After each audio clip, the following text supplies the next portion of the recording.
Assalamualaikum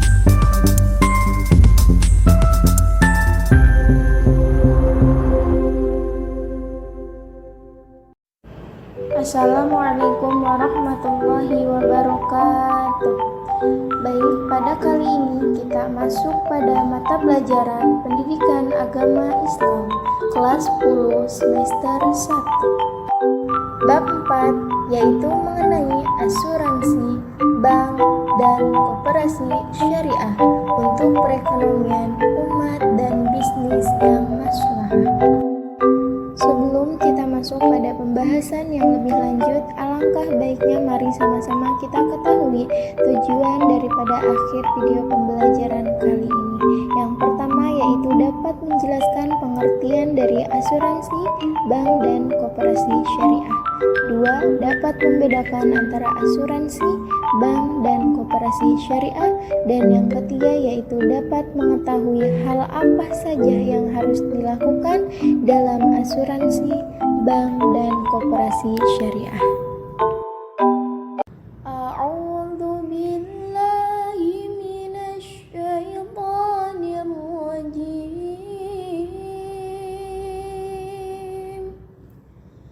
Bismillahirrahmanirrahim. Wa ta'awanu 'alal birri wat taqwa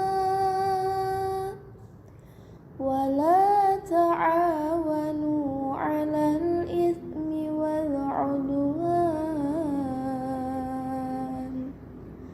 Artinya, dan tolong menolonglah kamu dalam mengerjakan kebajikan dan takwa, dan jangan tolong menolong dalam berbuat dosa dan permusuhan. Quran Surah Al-Maidah ayat 2. Shadaqallahul aliyyul azim.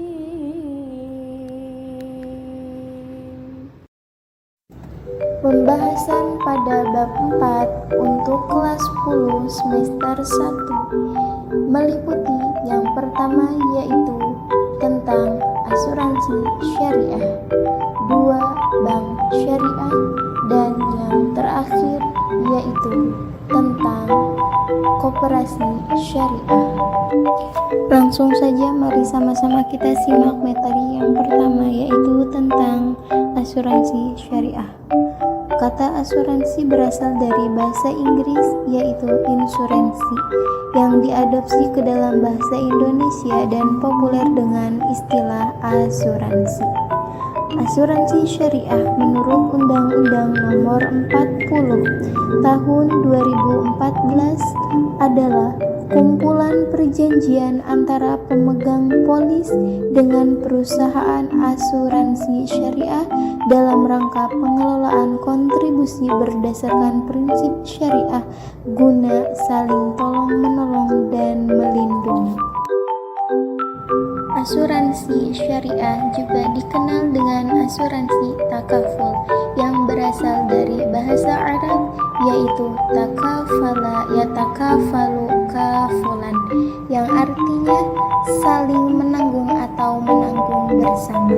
Jadi, asuransi syariah atau takaful adalah pengaturan risiko yang memenuhi ketentuan syariah, tolong-menolong yang melibatkan peserta asuransi dan pengelola, serta berdasarkan pada ketentuan Al-Quran dan Sunnah.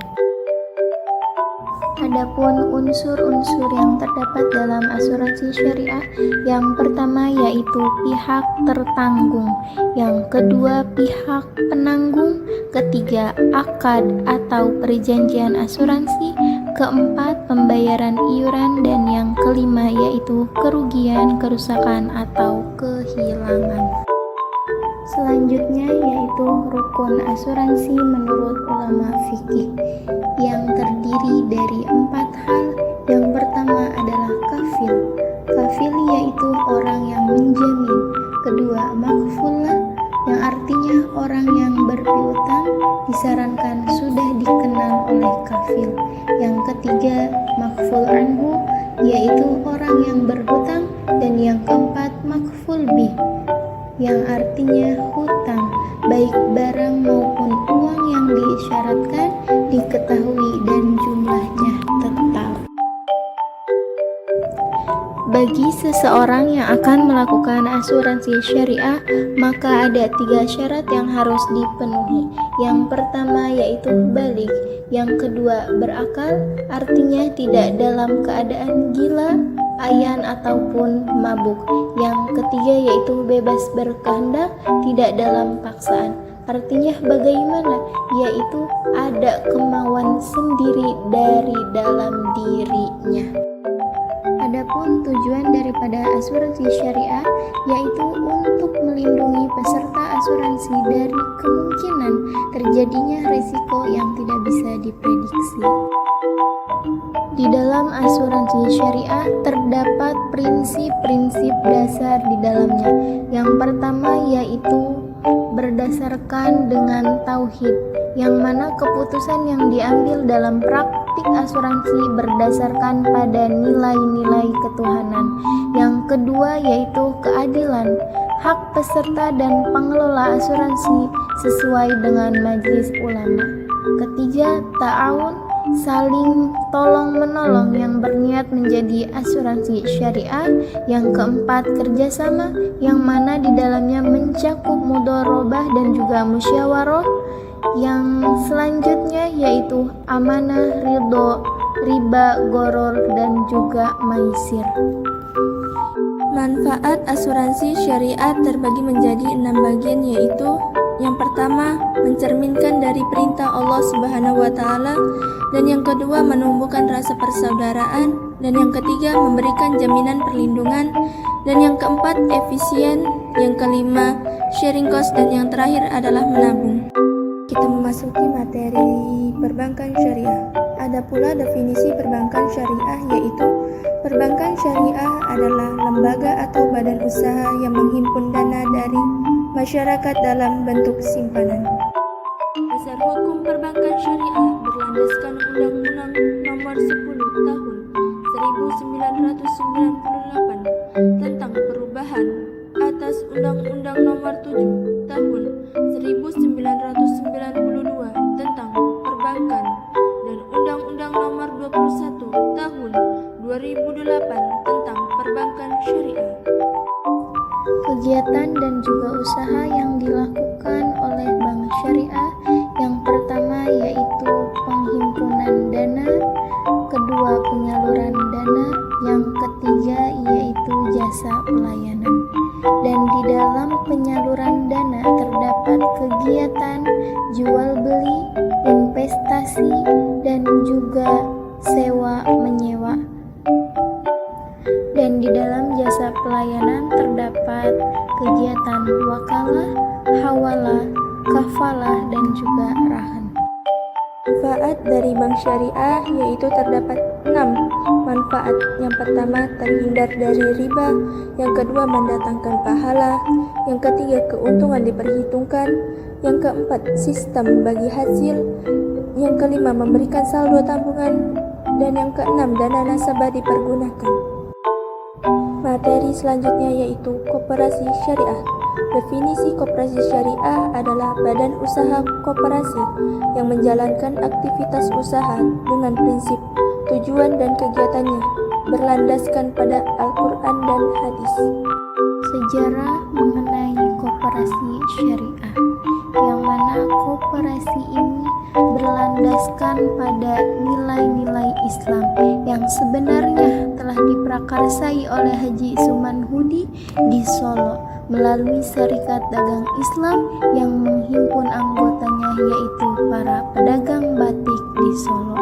Kemudian keberadaan koperasi syariah ini mulai banyak diperbincangkan oleh masyarakat sejak maraknya pertumbuhan BMT di Indonesia, yang pertama kali dipelopori oleh BMT yaitu Bina Insan Kamil pada tahun 1992 di Jakarta.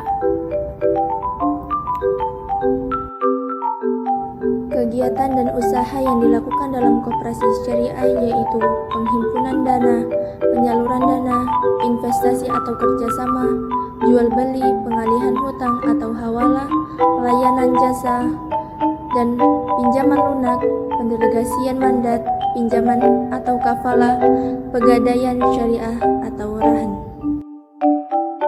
Hikmah dan manfaat yang dapat diambil daripada koperasi syariah yang pertama yaitu mendorong dan mengembangkan potensi dari setiap anggota. Kedua, dapat meningkatkan kualitas sumber daya manusia. Yang ketiga, dapat meningkatkan perekonomian nasional. Yang keempat yaitu dapat memperkuat keanggotaan koperasi. Dan yang kelima, dapat membuka dan juga memperluas lapangan pekerjaan bagi anggota dan masyarakat umum. Dasar hukum dalam koperasi syariah yaitu berlandaskan pada Al-Quran dan hadis, Pancasila dalam sila kelima, dan juga Undang-Undang Dasar tahun 1943, tepatnya pada pasal 37 ayat 1. Sekian dan terima kasih, semoga bermanfaat. Tak kenal maka tak sayang, perkenalkan kami Dia Lestari dengan NIM